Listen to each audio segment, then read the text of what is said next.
video pembelajaran Mikro dan Makroekonomi. Halo semua, hari ini kita akan membahas dua pilar utama dalam ilmu ekonomi. Ekonomi mikro dan ekonomi makro. Mari kita bedah satu persatu. Bagian 1, ekonomi mikro. Pertama, kita bahas ekonomi mikro.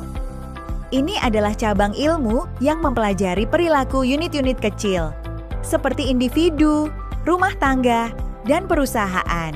Di sini, kita melihat bagaimana konsumen memilih produk, bagaimana produsen menentukan jumlah barang, hingga bagaimana harga terbentuk lewat interaksi permintaan dan penawaran di pasar.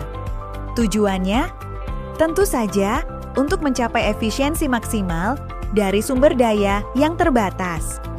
Bagian 2, kegiatan dan asumsi. Dalam praktiknya, ekonomi mikro berputar pada 3 kegiatan utama: konsumsi, produksi, dan distribusi. Namun, teori ini bekerja berdasarkan asumsi bahwa pelaku ekonomi itu rasional. Artinya, individu ingin kepuasan maksimal, perusahaan ingin keuntungan maksimal, dan semuanya bergerak dengan informasi yang cukup di tengah keterbatasan sumber daya. Bagian 3, ekonomi makro. Sekarang, kita naik ke level yang lebih besar. Ekonomi makro. Berbeda dengan mikro, ekonomi makro melihat perekonomian secara keseluruhan atau agregat. Kita tidak lagi bicara soal satu toko, tapi soal total produksi dan pendapatan nasional. Teori ini banyak dipengaruhi oleh John Maynard Keynes yang menekankan bahwa peran pemerintah sangat krusial dalam menjaga kestabilan ekonomi negara. Bagian 4, ruang lingkup dan indikator.